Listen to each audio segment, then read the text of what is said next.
नमस्कार. मी समाधान इंद्र वानगडा. हे माझे वडील. वय वर्ष 64.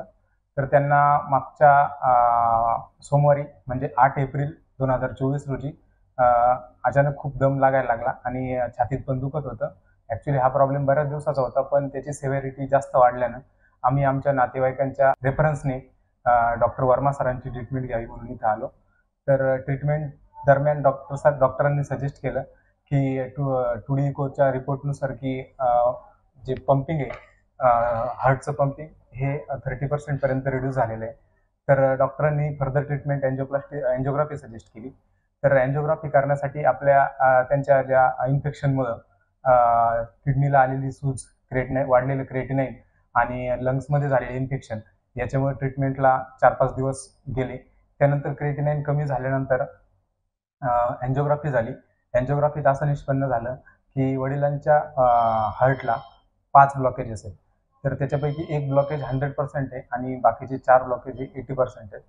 तर त्याच्यावरती डॉक्टर वर्मा सरांनी अँजिओप्लास्टी करण्याचा सल्ला दिला की जी इथं इझिली होते त्यांच्याकडं आणि त्यानंतर मग पुन्हा ट्रीटमेंट झाली क्रिएटिनाइन वाढलेला असल्यामुळं आणि गुरुवारी अँजिओप्लास्टीची शस्त्रक्रिया आहे ती हाय क्रिएटिनाइन असल्यामुळं आयव्हस वापरून करण्यात आली.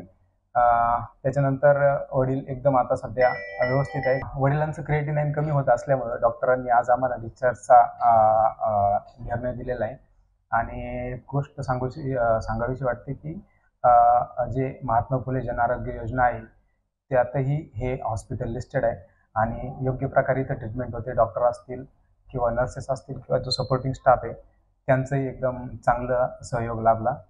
ये पेशेंट हमारे पास फेलियर में एडमिट हुए थे, हार्ट फेलियर में, जिनके उनका हार्ट की जो गति थी, क्षमता थी, वो बहुत कम हो गई थी। उनकी हार्ट की पंपिंग सिर्फ 20% रह गई थी।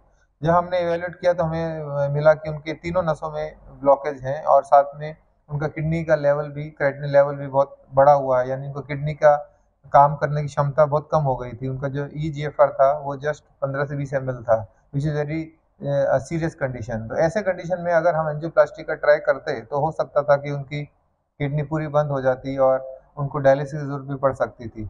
और ऊपर से अगर हार्ट कमज़ोर हो तो ये दोनों एक बहुत ही डेंजर सिचुएशन हो जाती है, जिसमें किडनी और हार्ट का अगर वर्किंग कमज़ोर है तो उनकी जान के लिए खतरा हो सकता है।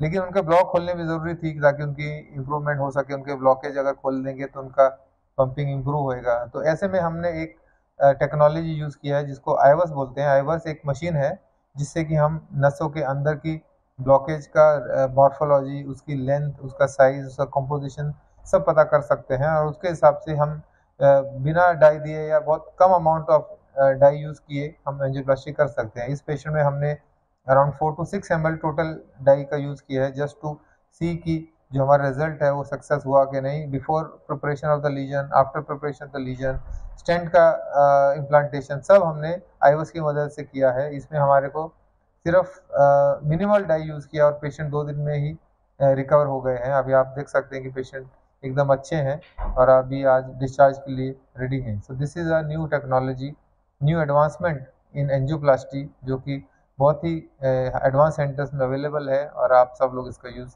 कर सकते हैं।